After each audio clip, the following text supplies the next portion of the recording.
March 5, 1943, Norfolk Naval Base, Virginia. The first American hunter-killer group prepared to sail into the Atlantic. Captain Giles Short, commanding officer of USS Bogue, reviewed the encrypted message from the 10th Fleet. Ultra-intelligence had decoded German naval transmissions, revealing the position of multiple U-boat refueling rendezvous points. Milk Cow submarines U-459 and U-487 were scheduled to resupply wolf packs operating along the convoy routes. The operations officer reached for the secure telephone. One escort carrier, supported by 4 destroyer escorts, would hunt the hunters. USS Bogue, USS Belknap, USS George E. Badger, USS Osmond Ingram, and USS Clemson. What none of them knew was that this single deployment would trigger the most catastrophic reversal in submarine warfare history. Within 8 months, American hunter-killer groups would destroy the myth of U-boat invincibility and force Admiral Carl Dönitz to withdraw his entire submarine fleet from the Atlantic. The Battle of the Atlantic had taught both sides that submarine warfare was not just about sinking ships. It was about tonnage calculations. Sink more tonnage than the enemy could build, and victory would follow. Lose submarines faster than they could be replaced, and defeat was inevitable. The German Kriegsmarine's U-boat arm had established dominance across the Atlantic shipping lanes. In March 1943, Wolfpack sank over 80 ships, totaling nearly 500,000 tons. In April, losses would surge to more than 600,000 tons, the peak of the U-boat offensive. The arithmetic seemed to favor Germany. 20 new U-boat entered service each month, while losses averaged fewer than 10. Admiral Carl Dönitz Befehl's harbor debut commanded over 400 submarines from his headquarters in France. His Wolfpack tactics had nearly severed the lifeline between America and Britain. Convoys SC-121 and HX-229 had been savaged. Winston Churchill would later write that the U-boat peril was the only thing that truly frightened him during the entire war. The USS Bogue displaced 9,800 tons and carried a complement of 890 men. Her flight deck stretched 495 feet, launching 12 F-4F Wildcat fighters and 9 TBF Avenger torpedo bombers. But the carrier's greatest weapons were technologies the Germans didn't yet understand. Centimeter wavelength radar invisible to German detection equipment, high-frequency direction-finding gear that could triangulate Hubbot radio transmissions with devastating accuracy, and carried in the bomb bays of her Avengers a secret weapon designated Mark 24 mine to disguise its true nature, the phono-acoustic homing torpedo. The hunter-killer concept represented a fundamental shift in anti-submarine warfare. Traditional convoy escorts could only react to attacks, forced to choose between pursuing submarines and protecting merchant ships. Hunter-killer groups had no such constraints. Their sole mission was to find and destroy U-boat wherever they operated. Lieutenant Commander Howard Avery would later command Composite Squadron 9 aboard Bogue. A veteran of Atlantic convoy operations, Avery understood that U-boat were most vulnerable during 3 critical periods: surfacing to charge batteries, meeting supply submarines for fuel and torpedoes, and transmitting radio reports to Dönitz headquarters. German submarine doctrine required frequent radio communication, position reports every 24 hours, contact reports immediately upon sighting convoys, weather observations twice daily, damage assessments after attacks. Each transmission was a potential death sentence, revealing the submarine's location to Allied direction finding stations. Aboard U-569, Kapitan Lieutenant Hans Johansen reviewed his patrol orders. 7 weeks at sea had depleted fuel reserves to critical levels. Radio instructions directed him to rendezvous with Milk Cow U-459 at coordinates 50 degrees 40 minutes north, 35 degrees 21 minutes west. Johansen had commanded the submarine since early 1943, taking over from Hans-Peter Hinch, who had led the boat through her earlier patrols. U-569 was a Type 6C submarine, the workhorse of the German fleet, displacing 769 tons surfaced and 871 tons submerged. She carried 14 torpedoes and a crew of 44 men. Her 4 bow tubes and single stern tube had accounted for 1 merchant ship and damaged another during her career, a modest tally that reflected the increasingly dangerous Atlantic environment. But the submarine's greatest vulnerability remained unchanged since the Great War. Diesel engines required air for combustion. Electric batteries needed hours of surface charging. A Type 7C could remain submerged for 18 hours at economical speed, but high-speed evasion drained batteries in less than an hour. The American hunter-killer groups exploited these weaknesses with scientific precision. Search patterns calculated to maximize radar coverage. Aircraft patrol schedules timed to catch surface submarines. Attack protocols designed to maintain continuous pressure until batteries were exhausted. At 14:20 hours on May 22, 1943, Avenger pilot Lieutenant William Chamberlain detected a surface submarine on radar. Range 18 miles, bearing 09 degrees relative. He pushed the control stick forward and began his attack run. US 569 was running on the surface at 15 knots, her diesels charging depleted batteries after a night of evasion. The bridge watch spotted the approaching aircraft at 8 miles. Alarm bells rang throughout the boat as Johansen ordered an emergency dive. Crash dive procedures for a Type 6C required 35 seconds from alarm to periscope depth. Ballast tank vents opened. Diesel engines stopped.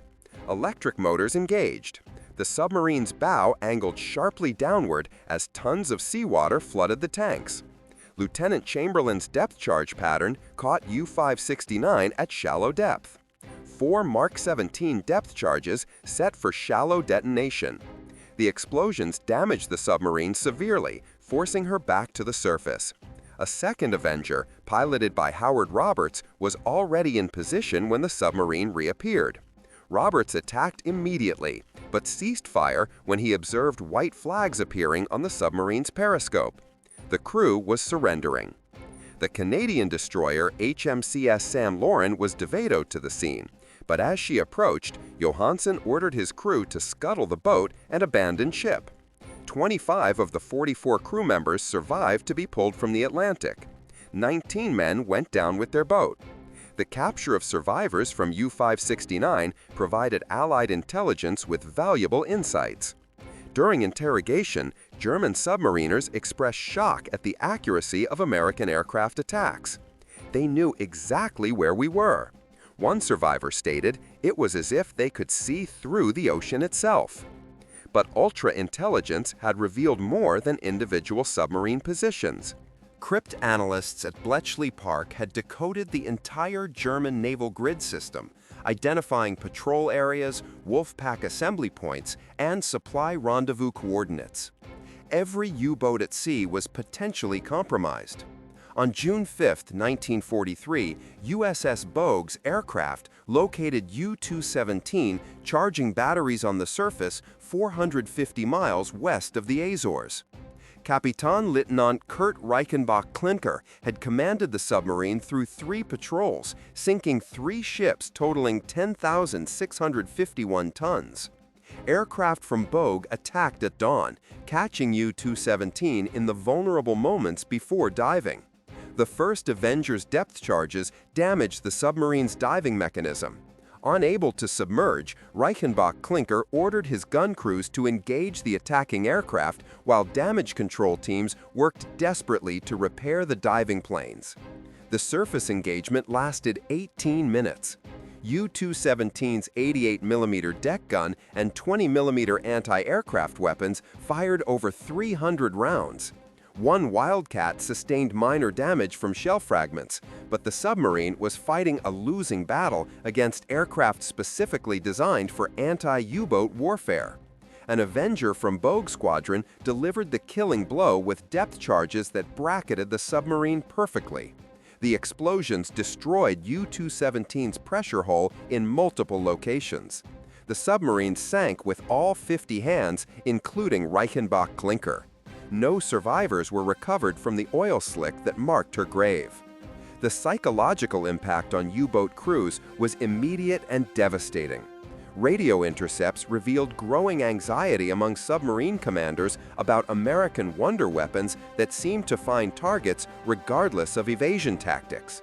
Morale reports spoke of crews becoming increasingly reluctant to surface even for essential battery charging. Admiral Durnett responded to the mounting losses with tactical modifications. U-boats were ordered to transit the Bay of Bisque submerged regardless of battery depletion. Surface refueling was restricted to darkness. Radio transmissions were reduced to absolute minimums, but these measures only delayed the inevitable. The Americans had momentum and technological advantages that tactical changes could not overcome. By June 1943, 5 hunter-killer groups were operating in the Atlantic, each centered on an escort carrier with destroyer escort screens. USS Bogue, USS Card, USS Core, USS Santi, and USS Croatan represented an industrial capacity that Germany could never match. USS Card, commanded by Captain Arnold Buster Isbell, would become one of the most successful hunter-killer groups of the war. Between July and October 1943, Card's group would account for 8 confirmed U-boat kills, earning the first presidential unit citation awarded to a hunter-killer group. The techniques developed by Card's team became standard doctrine. Aircraft would patrol in expanding box patterns from the carrier's position. Surface radar contacts triggered immediate attacks. Submarines that crash dive were marked with dye markers and pursued by destroyer escorts using Hedgehog mortars and depth charges. On August 7, 1943, Card's aircraft located milk cow U-117 refueling U-66 on the surface. The supply submarine was caught with fuel hoses still connected, making crash dive impossible. Lieutenant Charles Stapler's Avenger attacked immediately, dropping 4 depth charges that straddled U-17.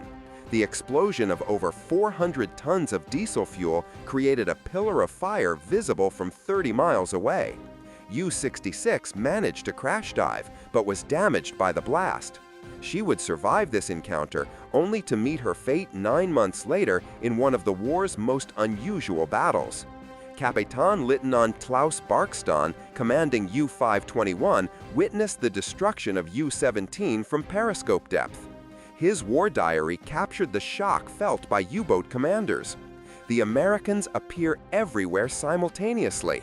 Their aircraft arrive without warning. Their weapons are impossibly accurate. We are no longer hunters, but the hunted.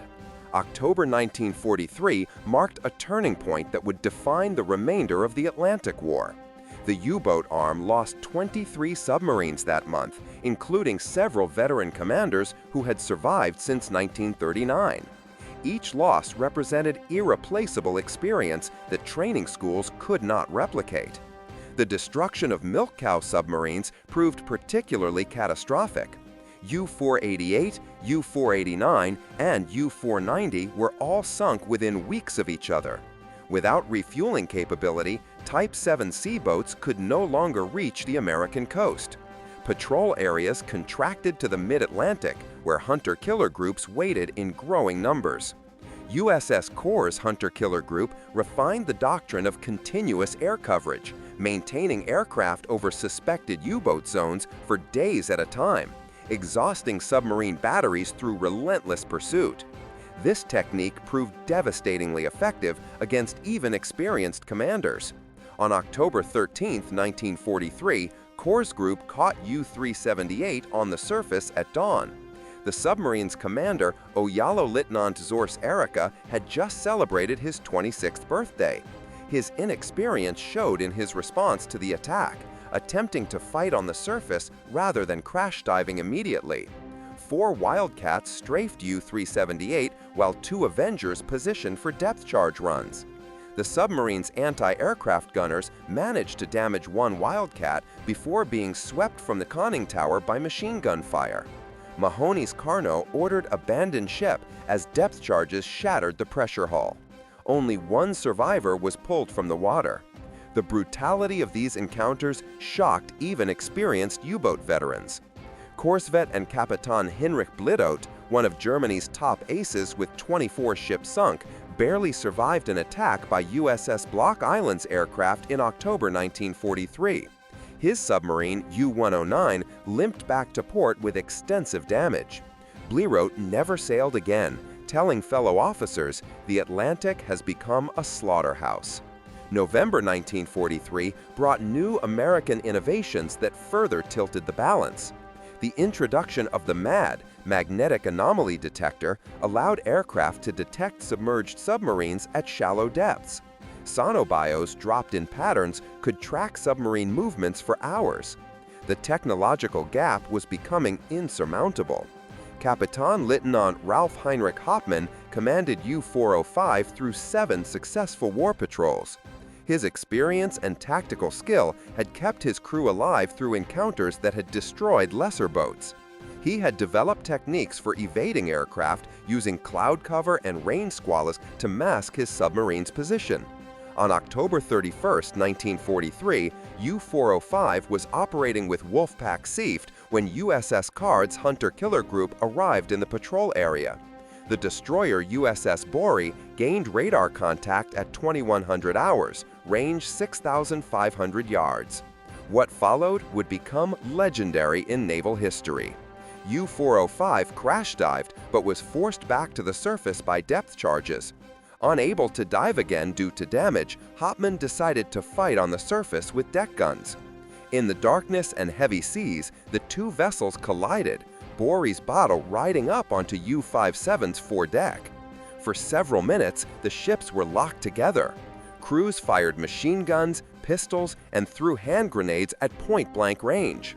American sailors hurled coffee mugs, shell casings, and in one case, a sheath knife at German gunners. The surreal combat continued until the vessels separated. Lieutenant Commander Charles Hutchins, Bore's captain, ordered all weapons to bear on the submarine. Over 4,000 rounds of ammunition were expended as U-405 attempted to escape. The submarine's conning tower was riddled with holes, her deck gun destroyed, and her hull punctured below the waterline. Hoffmann ordered abandoned ship as U-405 settled by the stern. Only 8 of the 49 crew members survived the freezing Atlantic. Hoffmann was not among them. Bogue herself was mortally damaged in the encounter and would be scuttled the next day. The engagement demonstrated that even the most experienced U-boat commanders could no longer survive against determined hunter-killer attacks. The technological revolution enabling hunter-killer success extended beyond radar and homing torpedoes. Operations research scientists had developed optimal search patterns using probability theory. Acoustic analysis could distinguish individual submarine propeller signatures. Statistical models predicted U-boat behavior based on thousands of observations. High-frequency direction finding proved particularly devastating. German submarine doctrine required regular radio reports to coordinate Wolfpack attacks. Each transmission lasted only seconds, but that was sufficient for Allied stations to triangulate positions within a 2-meter radius.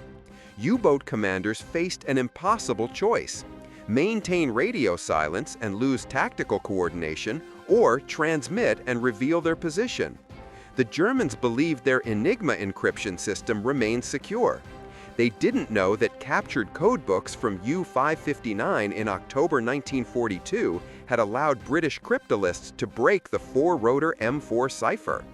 Every operational order from Donuts to his submarines was being read by Allied intelligence within hours of transmission. December 1943 saw the destruction of several veteran U-boats that had survived since the war's early days. U-172, commanded by Kapitan Lloyd Herman Hoffmann, had sunk 26 ships, totaling 151,000 tons. Her crew was considered elite, having developed innovative tactics for penetrating escort screens. On December 13th, USS Bogue's hunter-killer group intercepted U-172 in the mid-Atlantic. The submarine had just transmitted a weather report, her position betrayed by direction-finding stations in Bermuda and the Azores. The first attack came from Lieutenant Junior Grade William Fowler's Avenger, dropping a faux homing torpedo that U-172's acoustic operator detected in time to evade. But evasion required high-speed maneuvering that drained batteries rapidly. Within 2 hours, 3 more aircraft had arrived to maintain contact. For the next 14 hours, U-172 played a desperate game of survival, surfacing briefly to ventilate the boat, then crash diving when radar detected approaching aircraft. At 800 hours on December 14th, batteries exhausted and compressed air reserves depleted. Hoffman had no choice but to surface and remain surfaced. U-172's anti-aircraft guns engaged the circling aircraft while damaged control teams attempted futile repairs. The surface battle lasted 43 minutes. Destroyer escorts USS George E. Badger, USS Clemson, USS DuPont, and USS Osmond Ingram converged on the submarine's position, firing over 400 rounds from their main batteries. U-172's hull was penetrated in 17 locations before she finally sank. 46 of her 57 crew members were lost. 13 survivors were pulled from the water. During interrogation, they revealed the depth of despair among U-boat crews. The ocean has become a trap. We cannot hide, we cannot run, we cannot fight effectively. Every patrol is expected to be our last. By early 1944, the transformation was complete. The U-boat force that had nearly starved Britain into submission was now being systematically destroyed. January saw 19 U-boat lost, February 20 more, March 23rd. The arithmetic of destruction was relentless and accelerating. Young, inexperienced commanders were being sent to sea with minimal training. Oberleutnant Source Wolfgang Hera, commanding U-434, was 23 years old with less than 6 months of submarine experience when Carpenter's aircraft caught his boat on the surface in March 1944. He ordered his crew to fight rather than dive, a fatal decision that resulted in the loss of all hands. The quality gap between American and German forces widened with each engagement. American pilots accumulated hundreds of hours of anti-submarine patrol experience. Radar operators learned to distinguish submarine signatures from surface clutter at maximum range. Acoustic operators could identify individual U-boats by their distinctive propeller sounds, tracking specific boats across thousands of ocean. German submarine crews, conversely, were becoming younger and less capable. The average age of U-boat commanders had dropped from 32 to 26. Veteran petty officers who formed the backbone of submarine operations were increasingly rare. Boats sailed with crews who had never experienced combat, led by officers who had graduated from abbreviated training programs. Admiral Donuts' son, Peter, exemplified this tragic trend. The younger Donuts served aboard U-954 as a watch officer. On May 19, 1943, the submarine was caught on the surface by British escorts and sunk with all hands. The loss of his son did not deter the admiral from sending other young men to similar fates, but it underscored the personal cost of the failing U-boat campaign. Spring 1944 brought new American innovations that made U-boat operations virtually suicidal. The introduction of centimetric radar on all hunter-killer aircraft eliminated the last sanctuary of darkness. Lee lights turned night into day, illuminating surfaced submarines from miles away. Even the most experienced commanders could no longer evade detection. On May 6, 1944, USS Buckley demonstrated the intensity of hunter-killer operations in one of the war's most bizarre encounters. The destroyer escort located U-66 on the surface west of the Cape Verde Islands. Oberleutnant Gard Zausen had commanded the submarine through 9 patrols, sinking 33 ships. His experience meant nothing against the forces arrayed against him. Unable to dive due to battery depletion, U-66 attempted to ram Buckley.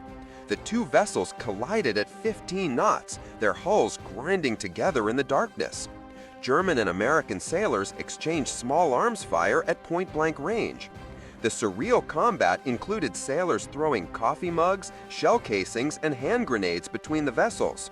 Lieutenant Commander Brent Abel's crew fired 105 3-inch shells, 2,700 rounds of 20mm ammunition, and 418 rounds of 40mm shells in 16 minutes.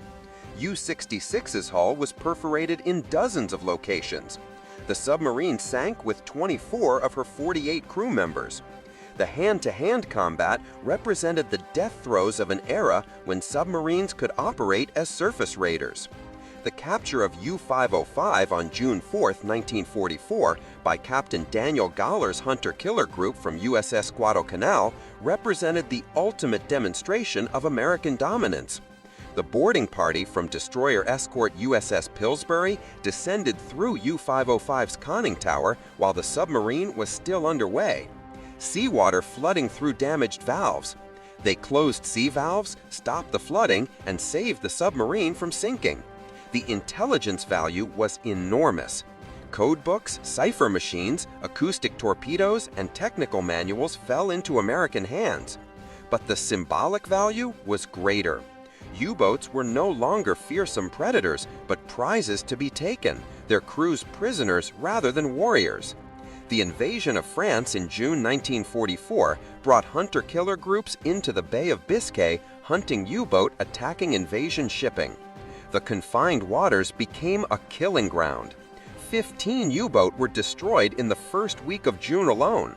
Survivors described attacks by dozens of aircraft simultaneously, making escape impossible. Capitan Lid Herbert Valar, one of the few U-boat commanders to survive the war, described the experience of facing hunter-killer groups. We would detect aircraft on our radar, crash dive, and within minutes hear the splash of sonar buoys above us. Then the escorts would arrive, maintaining contact for days. We would surface, gasping for air, only to find aircraft already waiting. It was systematic extermination. By August 1944, Donuts ordered the evacuation of French bases as Allied armies approached. U-boat attempting to reach Norwegian ports faced continuous attack from hunter-killer groups positioned along their route. Of 31 boats that attempted the passage, 11 were destroyed. The survivors arrived with extensive damage and exhausted crews. The introduction of the snorkel breathing tube allowed submarines to run diesels while submerged at periscope depth.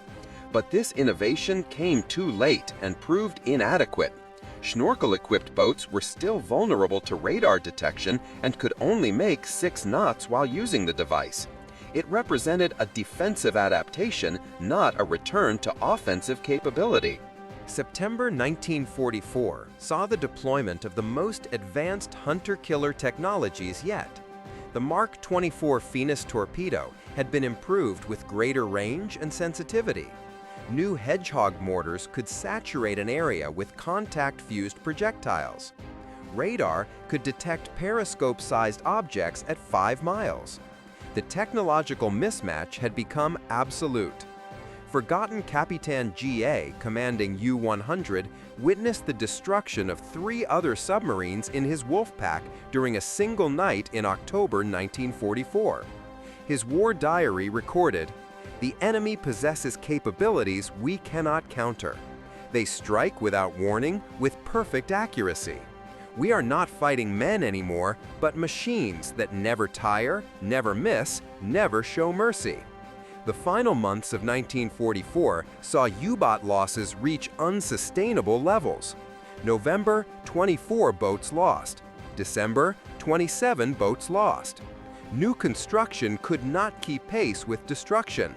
Training facilities were bombed. Fuel supplies dwindled. The U-boat force was dying and everyone knew it. Yet Donitz continued to send boats to sea, driven by Hitler's demands and his own refusal to accept defeat. Young men who should have been in school were given command of submarines after hasty training. Entire crews sailed on their first and last patrol simultaneously. The hunter-killer groups had transformed the Atlantic from a battlefield into an execution ground. The story of U-396 exemplified this final phase. Her commander, Oberleutnant Sir Enskulmta Unhor, his entire crew averaged age 20 years old. They sailed from Norway in November 1944 and were detected by USS Bogue's hunter-killer group within 3 days. The pursuit lasted 18 hours. When U-396 finally surfaced, her batteries dead and air exhausted, she was immediately destroyed by waiting aircraft.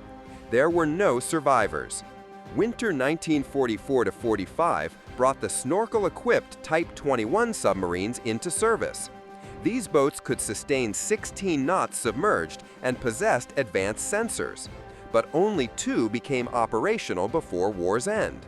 The hunter-killer groups had won the race against German technological innovation through sheer weight of numbers and systematic destruction of the existing U-boat force. The statistics told the complete story. In 1942, U-boats sank 1,160 Allied ships, totaling 6.2 million tons. In 1944, they sank 132 ships, totaling 773,000 tons. The hunter-killer groups had reduced German submarine effectiveness by 90%. At peak production, American shipyards launched over 140 Liberty ships per month, nearly 3 every 2 days, each carrying 10,000 tons of cargo. The tonnage war's arithmetic had become impossible for Germany. By March 1945, the U-boat force existed largely on paper. Of 463 boats nominally available, fewer than 60 were operational. Most remained in port, lacking fuel, torpedoes, or trained crews. Those that sailed faced certain destruction from hunter-killer groups that had perfected their craft through 2 years of continuous operations. The final humiliation came in April 1945 when U-546 attacked USS Frederick C. Davis, part of USS Bogue's screen. The destroyer escort sank, but within hours, U-546 was hunted down and destroyed by the remaining escorts. It was the last U-boat killed by Bogue's hunter-killer group, bringing her total to 13 submarines destroyed. Admiral Donitz's final war diary entry regarding submarine operations contained a bitter admission. The enemy's superiority at sea, particularly in the field of science and technology, has torn from our hands the most effective weapon we possessed. The submarine war has ended in defeat. The transformation had taken less than 2 years. In March 1943, U-boat had nearly severed the Atlantic lifeline, sinking ships faster than Allies could build them. By March 1945, the U-boat force was effectively extinct, its remnants cowering in ports or being methodically destroyed at sea. The hunter-killer groups had achieved this reversal through systematic application of superior technology, intelligence, and industrial capacity. They had transformed submarine hunting from an art requiring intuition and luck into a science demanding precision and persistence. Every aspect of anti-submarine warfare had been optimized through operational research and practical refinement. USS Bogue ended the war as the most successful hunter-killer group, with 13 confirmed U-boat kills. USS Card claimed 11. USS Cord destroyed 6. These escort carriers and their screens had sunk more submarines than traditional fleet units could have imagined possible. But their greatest achievement was not in numbers, but in methodology. They had demonstrated that modern warfare would belong to nations capable of integrating intelligence, technology, and industrial production into unified combat systems. Individual skill and courage, while still important, could not overcome systematic disadvantage. The romantic era of submarine warfare, where a skilled commander could overcome material odds through cunning and determination, had ended forever. The shock experienced by German U-boat captains was not merely tactical but existential.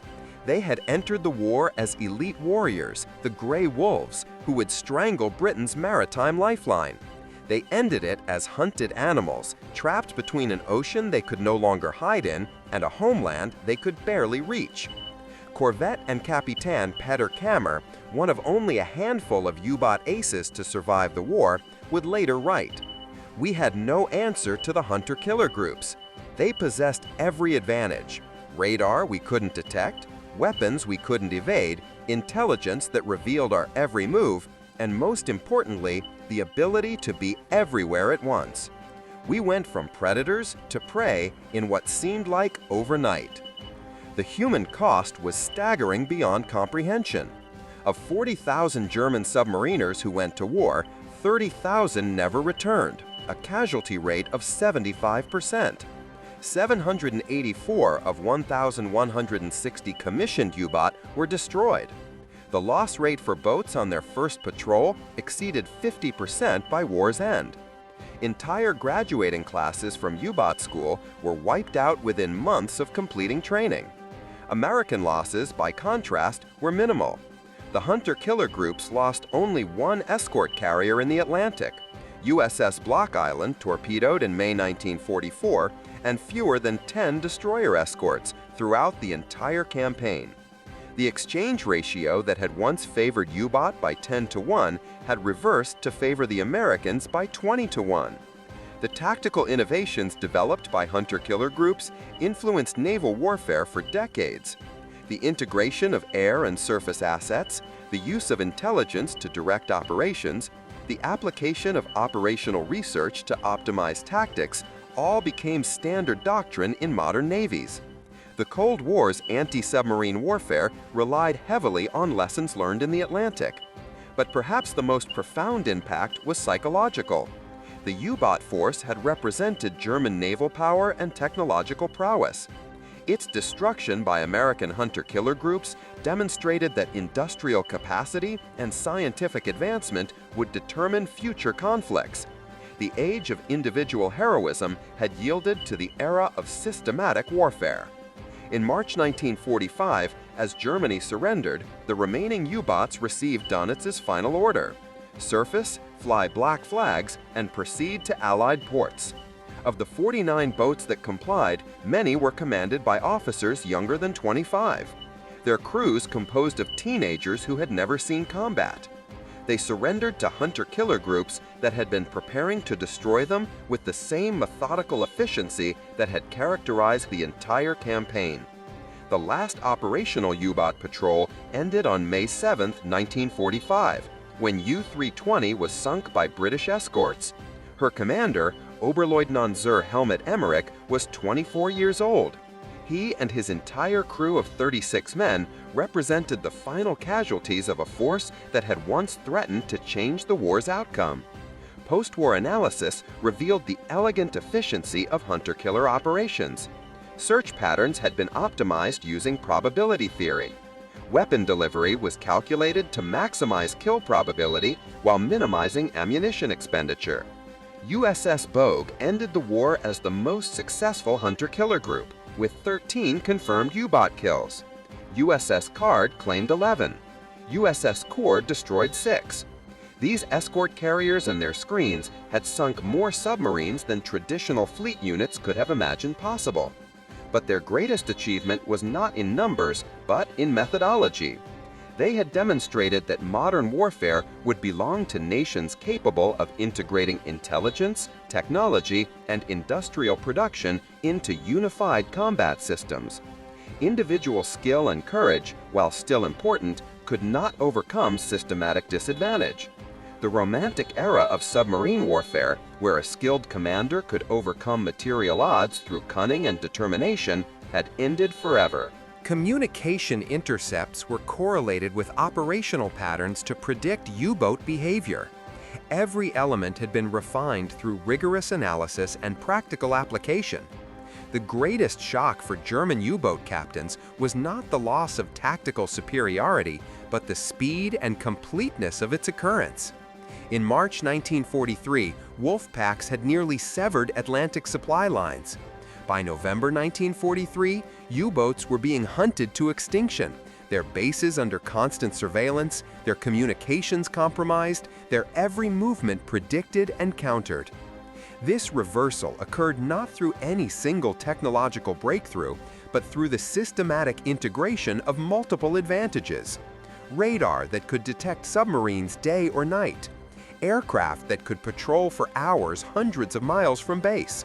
Weapons that could find targets regardless of evasion attempts. Intelligence that revealed enemy intentions before they were executed. Industrial capacity that could replace losses faster than the enemy could inflict them. The hunter-killer groups had written the first chapter of modern naval warfare, where victory was determined not by individual courage or skill, but by systematic superiority across multiple domains. They had transformed the Atlantic from a vast hiding place into a transparent battlefield where every movement was observed, every transmission intercepted, and every mistake punished with destruction. Admiral Donitz would spend 10 years in Spandau prison as a war criminal, contemplating the destruction of the force he had built and led. His post-war memoirs contained a telling passage. I had believed that courage and determination could overcome material disadvantage. The American hunter-killer groups taught me that in modern war, technology and industrial capacity are decisive. We were not defeated by better sailors, but by better systems. The legacy of the hunter-killer groups extends beyond their wartime achievements. They demonstrated that future naval warfare would be determined by the integration of air and surface forces, the fusion of intelligence with operations, and the application of scientific methodology to tactical problems. The nuclear submarines of the Cold War, equipped with sophisticated sensors and weapons, were direct descendants of the concepts proven by escort carriers and destroyer escorts in the Atlantic.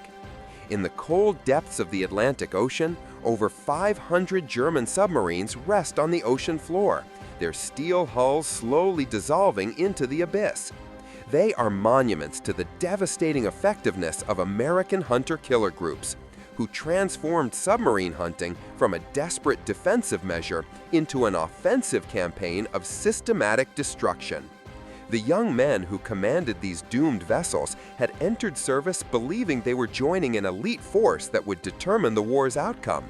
They discovered instead that they were facing an enemy who had transformed warfare itself, replacing the art of combat with the science of destruction.